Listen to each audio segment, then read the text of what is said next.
a Federação das Indústrias do Estado do Rio Grande do Sul, né? Vamos passar para a pauta agro, Macalossi, que é importante, nosso estado é agro. O presidente da Farsul fez uma viagem na última semana importantíssima no organismo internacional, né? Algumas demandas, né, de processo e outras de reconhecimento sanitário aqui para o estado do Rio Grande do Sul, e já está em linha conosco. Presidente da Farsul, presidente Gedeon Pereira, um bom dia, obrigado pela atenção aqui a Bandeirantes, presidente. Presidente, me ouve? Bom dia aos ouvintes da Bandeirantes, bom dia Osíris, prazer tê-lo. Tudo. Prazer tê-lo. O senhor está me ouvindo bem? Alô?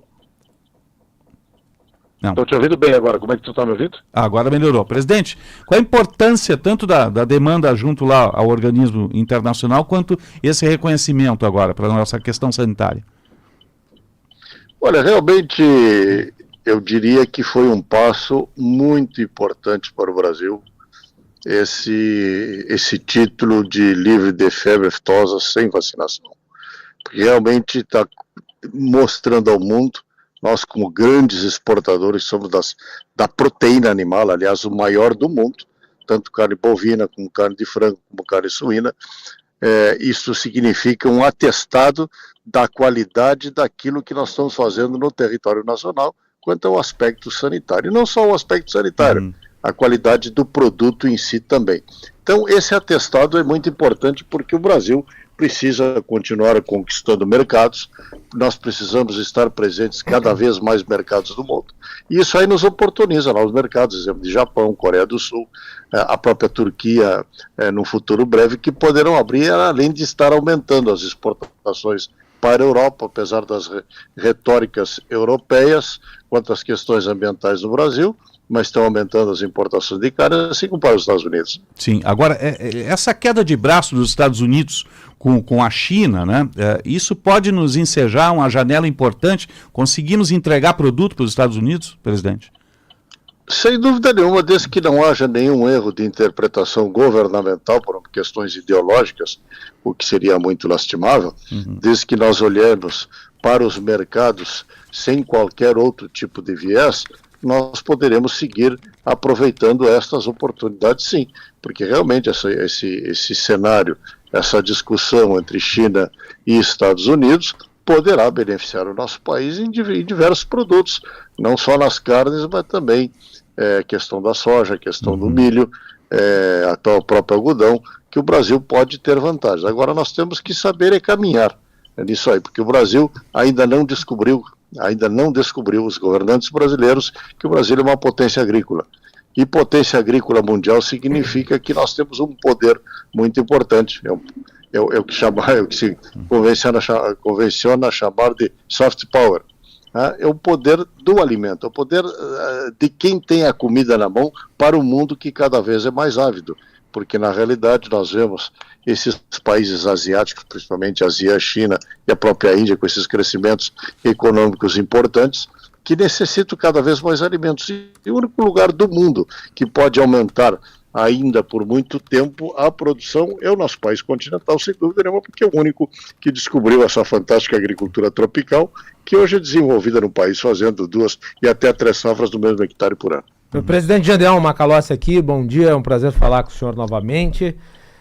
Dentre os tópicos da viagem ao exterior estava a denúncia feita junto pela Confederação da Agricultura e Pecuária do Brasil, a CNA, a qual o senhor é vice-presidente de Relações Internacionais, sobre a carne brasileira, o boicote francês a esse produto. A partir da denúncia, o que se pode esperar, presidente? Olha, Macalossi, realmente isto aí é algo que teve uma bela repercussão, não só aqui nos países do Mercosul, porque isso é uma reclamação de Mercosul também, como também teve repercussão na Europa. Na realidade, nós fomos à Comissão Europeia, através de uma grande empresa de advogados, que foi contratada pela CNA com sede em Bruxelas, a Sidley Austin, e nós entramos na Comissão Europeia para fazer uma análise daquelas acusações indevidas feitas por quatro grupos, grandes grupos franceses, que é o Carrefour, o Leclerc, Les Mousquetaires e Coopérative U, que praticamente dominam 75% do mercado francês, que levianamente, o ano passado, acusaram o produto brasileiro de não ter qualidade e que não estariam comprando carne do Brasil. Houve uma reação, inclusive, muito grande aqui no Brasil, no território nacional, inclusive a nossa indústria deixou de fornecer carnes por uma semana ao Carrefour até que eles viessem a uma retratação. E nós realmente estamos buscando, não é nenhum tipo de indenização, não. É justamente uma retratação lá dentro do mercado comum europeu, dentro da Europa, demonstrando que eles estavam realmente equivocados e que o Brasil produz um produto da melhor qualidade possível e que pode estar em qualquer mercado do mundo. Porque para nós, o mercado europeu não é o mercado mais importante, mas a Europa tem um selo. E o selo europeu, sim, é muito importante, porque quem consegue chegar ao mercado europeu, evidentemente, está habilitado a qualquer mercado do mundo. E isso é que nós buscamos, nada mais do que isso. E, evidentemente, que a CNA, entendendo o crescimento da agricultura brasileira, porque o Brasil hoje é uma potência agrícola mundial, repito, veio a demonstrar ao mundo europeu, olha, nós não estamos para brincadeira, minha gente. Nós estamos fazendo os nossos procedimentos com a maior seriedade possível, estamos produzindo um produto da melhor qualidade possível e não vamos admitir leviandades em cima de declarações equivocadas em cima daquilo que nós estamos fazendo no nosso país. O pano de fundo desse boicote à carne brasileira é o bom e velho protecionismo francês.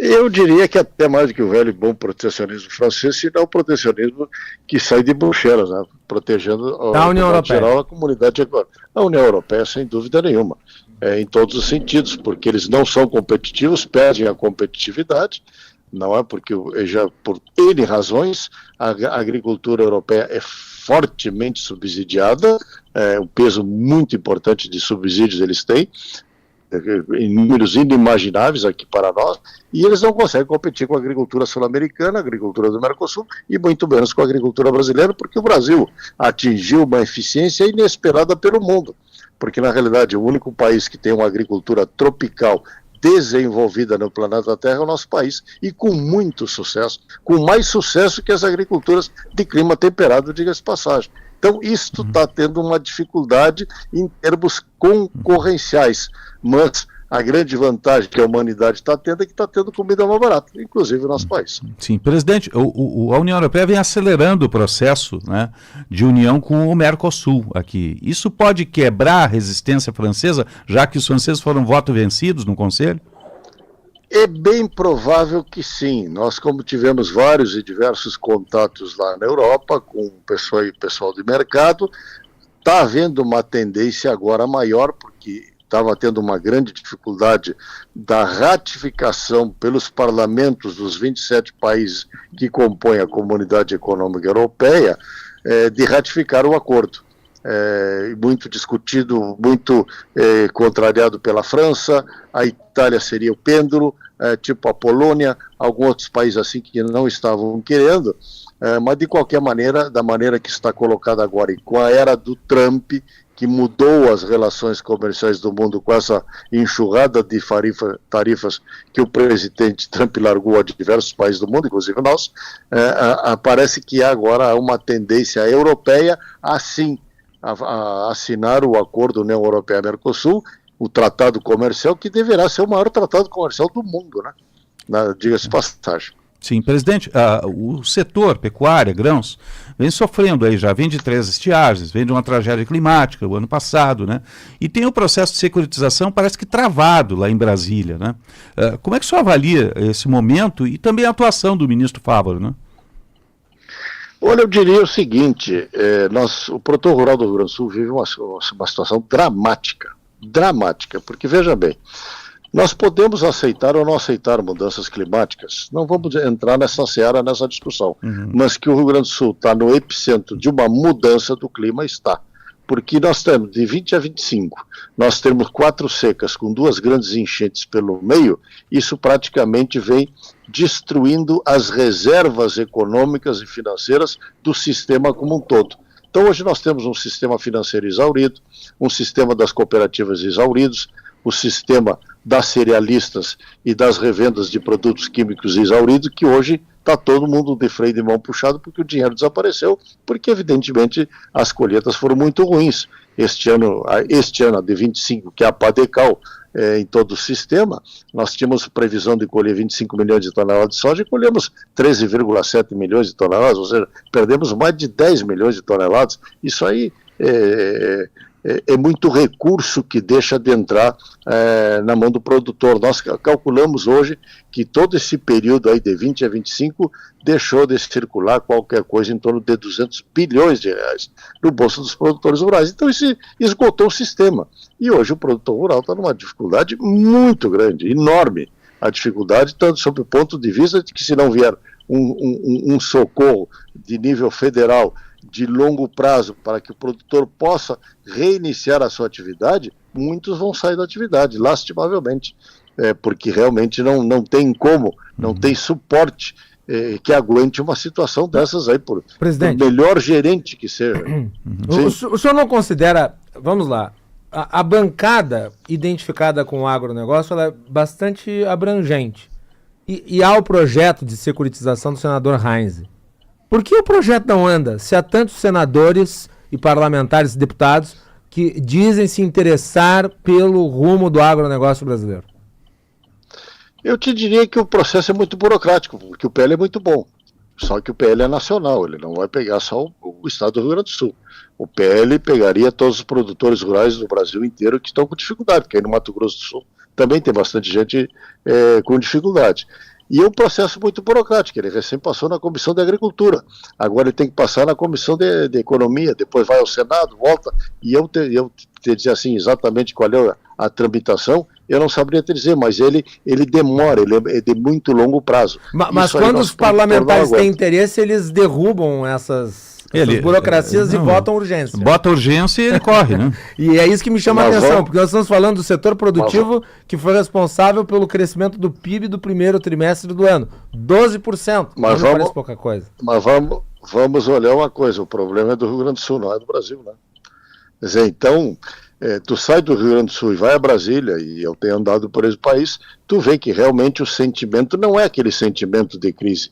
Porque realmente o Brasil bateu o recorde de produção de alimentos, estamos colhendo aí 338 milhões de toneladas de grãos, aliás, já colhemos, ou seja, o Brasil foi recordista outra vez, tanto é esses números de PIB que estão aparecendo aí. Então o problema é muito centralizado no estado do Rio Grande do Sul. E aí tu tem que cooptar, eu diria assim, ou convencer as outras bancadas, evidentemente, para poderem nos ajudar. Então é um trabalho quase que hercúleo, não é uma coisa tão simples assim. A preocupação está em cima do estado do Rio Grande do Sul, o problema está no estado do Rio Grande do Sul. Então nos parece que os caminhos mais viáveis, embora estejamos apoiando sim o PL do senador Luiz Carlos Reis, que é muito bom, diga-se de passagem, né? Mas nós achamos que tem caminhos mais rápidos, a exemplo do Fundo Social do Pré-Sal, que aí tem recursos, não fere o arcabouço fiscal, o ferido arcabouço fiscal, diga-se de passagem, aí existe recurso. Isso aí, o ministro da Agricultura também disse que tem um fundo clima do BNDES que poderia ser utilizado, então o caminho seria por aí. Deixa eu lhe perguntar também, presidente, aproveitando aqui, já que estamos falando de política, o senhor acha que a bancada gaúcha com isso está um pouco desprestigiada? Sim.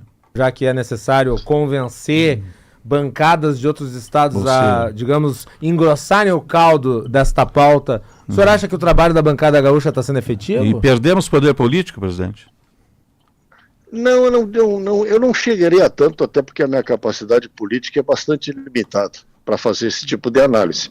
Mas eu tenho visto, sim, uma força, um esforço muito grande da nossa bancada gaúcha em todo sentido. Nós tivemos várias audiências públicas lá, dos nossos deputados que têm trabalhado, o Afonso Rão, o Marcel Van Hatten, que fizeram 2 audiências públicas muito importantes. Por essas audiências passaram diversos deputados, inclusive deputados federais de outros estados, evidentemente que não só foi do Rio Grande do Sul. Então, nós temos lá um apoio muito importante do presidente da FPA, o deputado Pedro Lupion, assim como da senadora Tereza Cristina, que ela já estava conosco semana passada nesse giro pela Europa.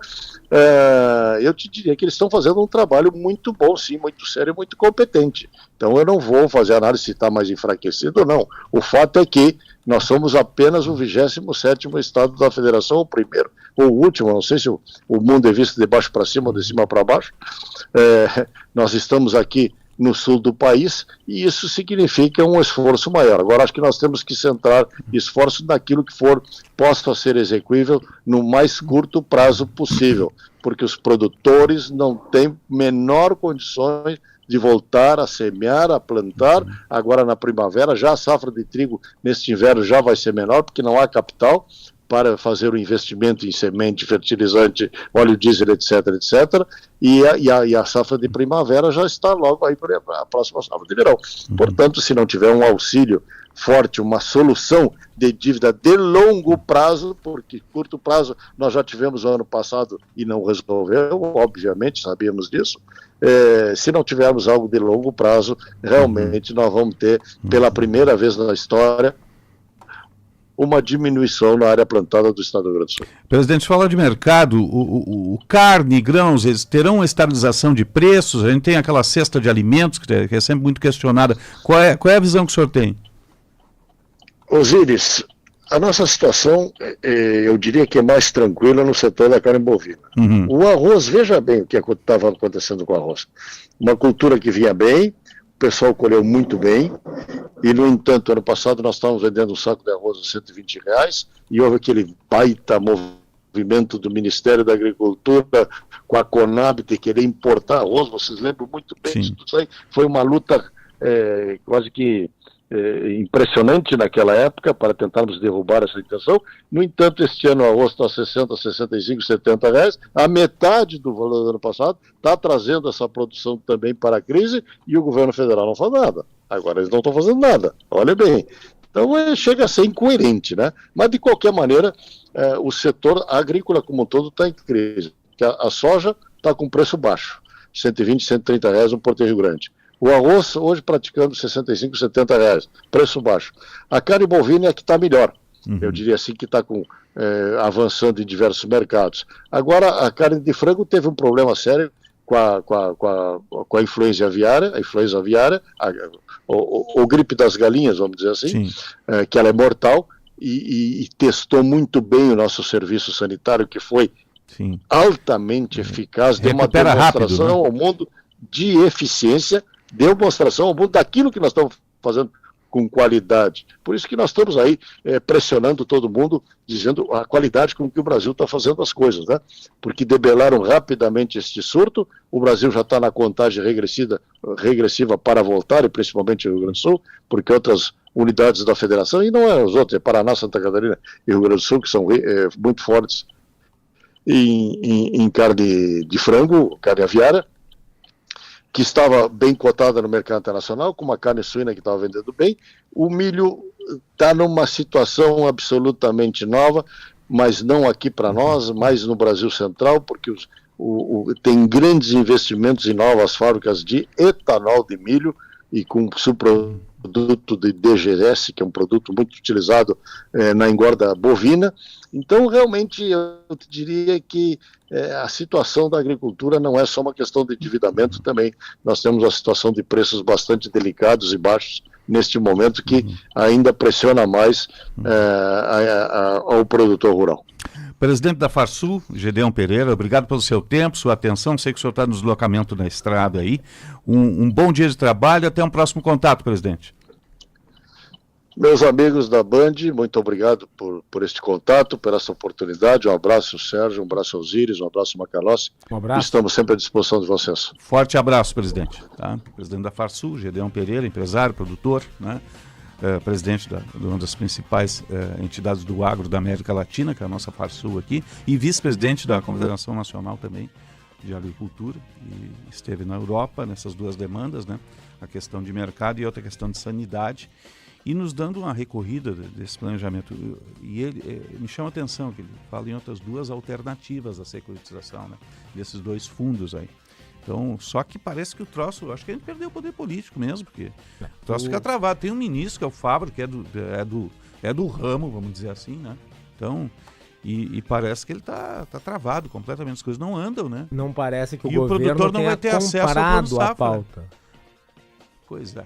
Né? Não parece que o governo tenha tido, digamos, a visão de que essa é uma pauta que, apesar de ser identificada muito com a demanda do produtor rural do Rio Grande do Sul, ela está atrelada ao agronegócio brasileiro como um todo, porque o Rio Grande do Sul Sim. é um estado que tem uma participação muito importante dentro do contexto do agronegócio. Até saiu, o Conselho Monetário Nacional na última semana definiu, né, as medidas de prorrogação de dívida, mas ela não pega todo mundo, pega 30%, 40%. E outra, o grosso Conselho Monetário Nacional não faz a política pública voltada para o setor.